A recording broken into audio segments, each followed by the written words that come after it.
Hi, it's Leslie, and we're talking about 90 Day Fiancé the other frickin' way, meaning they're getting out of the US, going over there. And we're starting right in with Josh and Lilly. Lilly is from China, and Josh would be ours. Ours meaning he's from the US. We get to claim him, yes. And he is a winner. He is a winner. No, actually, he seems like a nice guy. A little nerdy. He's into like Legos and kind of like a big kid.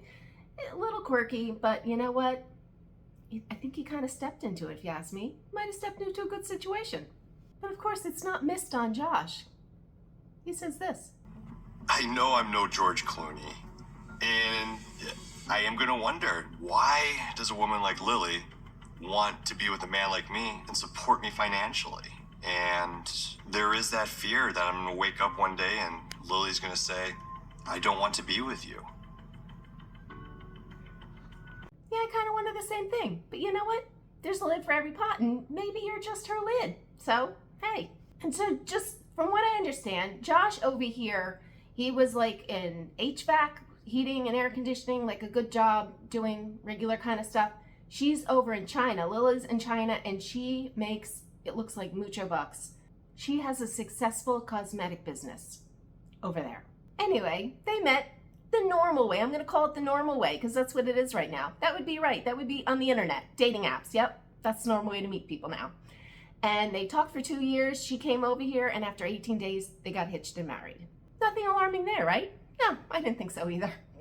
So just to let you know about this Josh guy, he has mestophobia. That's right. I never heard of it either. I've actually heard of it, but didn't know what it was called. Hates like sounds, like people chewing and like all kinds of different sounds and stuff. Wears like headphones around his family, and his family lives in a really nice house, so he's used to nice things.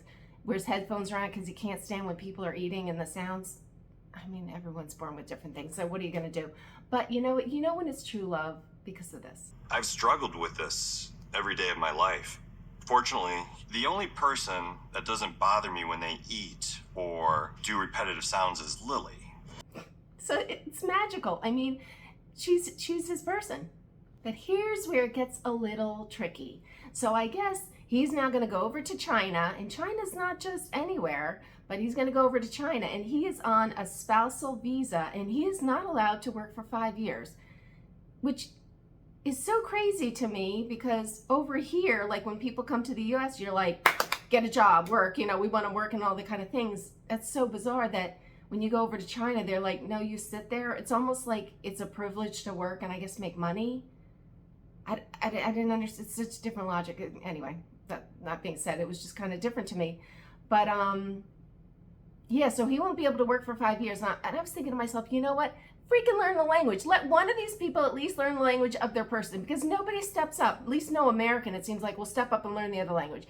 He's got idle time on his hands. Learn Mandarin because hers is not very good. Her English is not very good, but at least she can communicate. It's either that or the phone app, and come on, learn the language. You got the time. But he is, of course, concerned that he's going to be like a deadbeat, and he kind of will be. So that's a tough one. So he better make himself useful. I don't know. She might it almost seems like this Lily is like, she's kind of like a powerhouse, and maybe she likes like the kept man thing.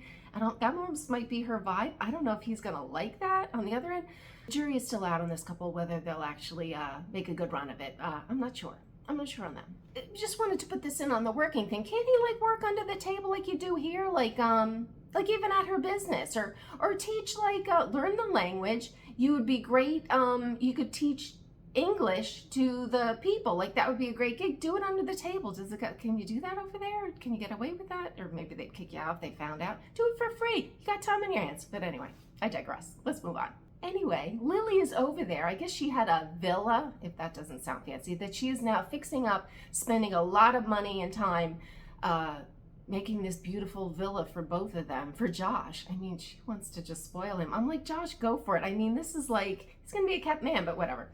And the funny thing is this villa has an elevator. And of course, the first thing I thought is, why isn't that other guy, the elevator fixer? He should go to China because obviously they got elevators. He could get a job there. But anyway, he's not going to China. He's going to the other freaking country, wherever he's going. But I was like, oh, China would have worked for him. But anyway, he should have been looking in China on those dating apps. So anyway, I'm getting all over the place. Anyway, she's fixing for a villa, awaiting the glorious arrival of Josh, who's leaving his nice home and family to go live with her. But Lily says Josh is handsome and the man of her dreams, and they have so much in common. I didn't really see that, but you know what? It's always a mystery where people find love, and you know what? I think Josh stepped into it in a good freaking way. So good for you, Josh. I don't know. So I'm kind of hopeful for them. I give them maybe 10%, and that's pretty high percentage actually for most of these flunkies. But anyway, I follow this nonsense every week, so if you want to follow along, please subscribe and hit the notification bell, and I will see you next week. Bye.